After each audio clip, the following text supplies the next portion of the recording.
On First at 4, with a spike in COVID-19 cases across the state, many schools are deciding what to do for the upcoming school year. And leaders with the city of Pikeville are addressing some issues after a company they say is not living up to its agreement. And a cold front is going to stall throughout the mountains, bringing some heavy rain over the next few days. First and 4 is next. Dedicated to Eastern and Southern Kentucky, this is WYMT Mountain News First at 4.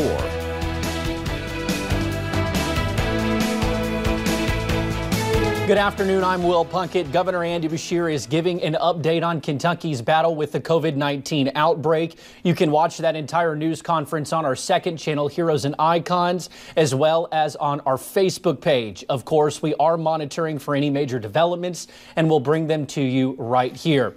But first at 4, it is something we are keeping you up to date on step by step. Kids returning to classrooms and what that will possibly look like. With less than 1 month until many students are scheduled to go back to school, superintendents across the Commonwealth are trying to figure out what the school year will look like. WYMT's Lacey Roberts joins us in Letcher County this afternoon, where they have decided to go all virtual.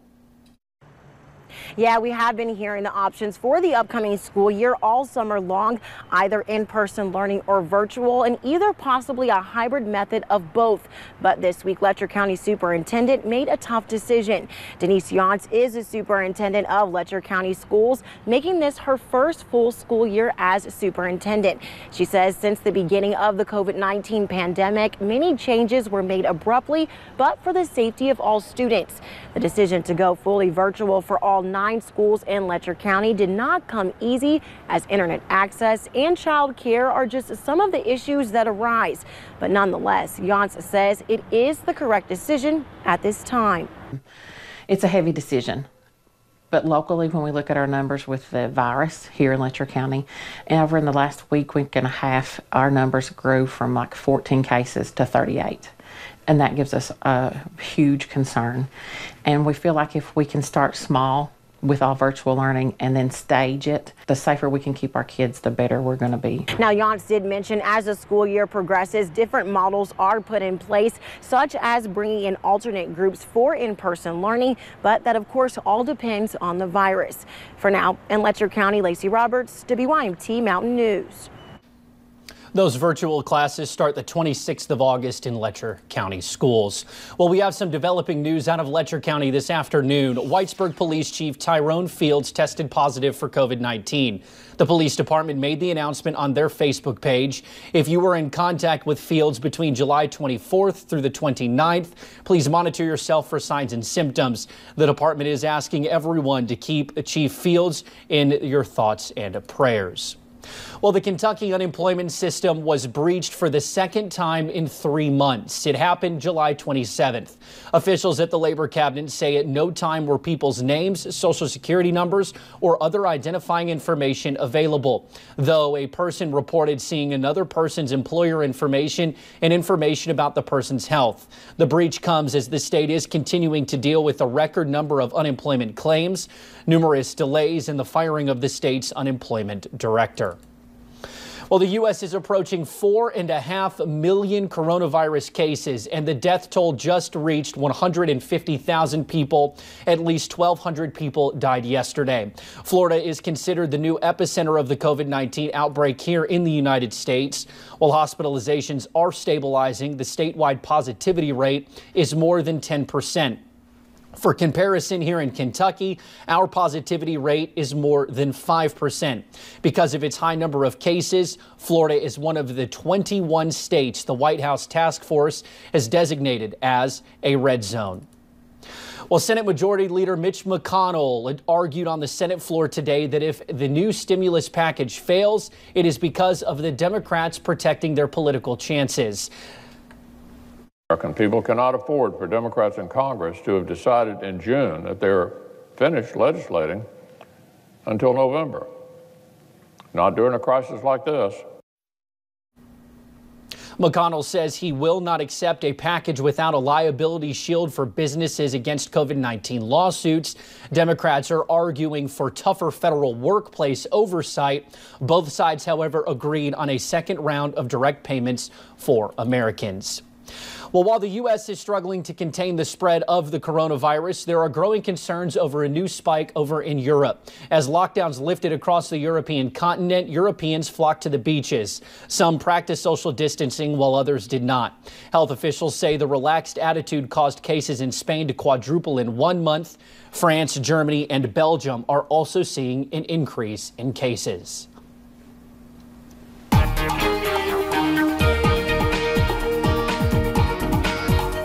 We've seen more sunshine today, and we've also seen very hot conditions, but that's going to change starting tomorrow. And throughout the next few days, the soggy weather looks to return back to the mountains. We'll take you up to a few of those cameras first. As we look along Interstate 75 in London, you're seeing that mixture of sun and clouds, looking a little bit gloomy and possibly a little bit rainy at times, but overall it's just been kind of not too bad of a day, definitely on the hot and humid side for sure. Looking outside the front porch there at WYMT, seeing those thicker clouds throughout the area. Really going to see those clouds increase starting tomorrow. We are dealing with a few scattered showers and thunderstorms down along that Kentucky, Virginia, Tennessee border, especially into parts of Harlan, Bell, even southern Perry County, getting in on some of the little pop-up showers and thunderstorms. Maybe a few that are moving into parts of Whitley County. I'm losing my mind. Letcher County, and you're seeing those move into parts of Virginia as well. So we're going to watch those. Of course, just some heavy rain and possibly some frequent lightning with some of those, but near 88 degrees in Jackson and Hazard, 73 in Harlan where we are seeing that rain, 90 over into Irvin, but feeling like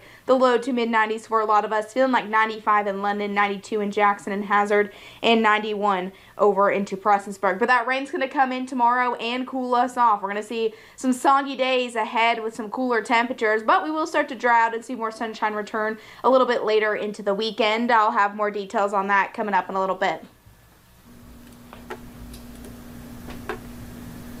Alrighty, Paige, thank you. Well, earlier this year, the city of Pikeville asked its people for feedback regarding the services they receive from Suddenlink Communications.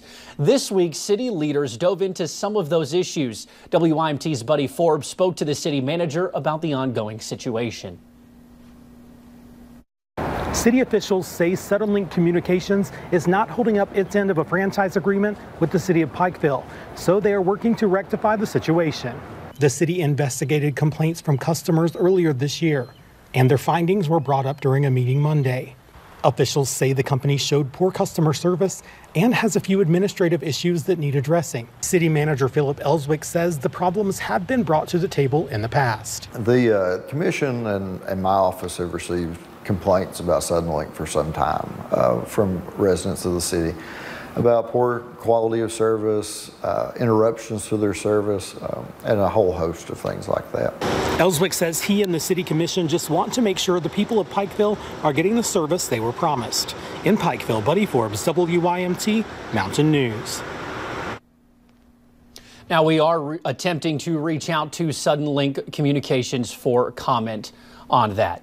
Well, a fifth lawsuit was filed involving the sudden deaths of patients at a West Virginia Veterans Hospital. The federal lawsuit is related to the March 2018 death of Archie D. Edgell at the Lewis A. Johnson VA Medical Center in Clarksburg.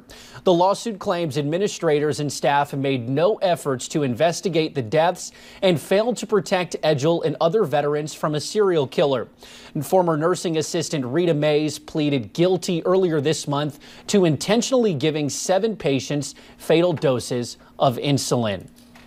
Well, a train derailed this morning in Arizona, sending some black smoke into the air. This is video from this morning where you can see fires raging. As many as 10 train cars derailed on the south side of a bridge over Tempe-Town Lake.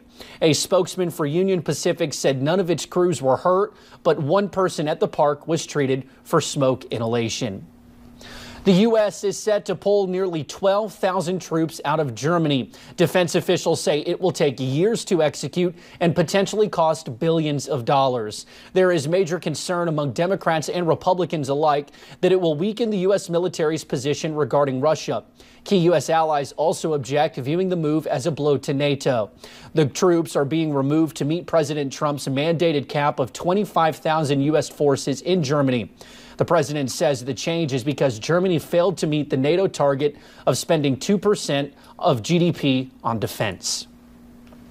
Well, let's head over to Wall Street on this Wednesday afternoon, where the Dow closes up more than 160 points. The KHSAA announcing a plan for fall sports. Basketball fans are now hopeful that they will be able to play some games this winter. Right now, athletes have still had the chance to get their reps in on the court on the AAU circuit. A number of athletes here in the mountains have traveled the past few weeks to different tournaments, not only to showcase their skills, but just to enjoy being back out on the hardwood. Felt really great to get back. I mean, it was like a few months actually where you couldn't get in the gym or anything like that. But when you get out there and play, you feel like all the pressure's just gone, you just play. I've been waiting a while this summer to be able to play, and when we finally got to get on the court, it was just felt really good to be back.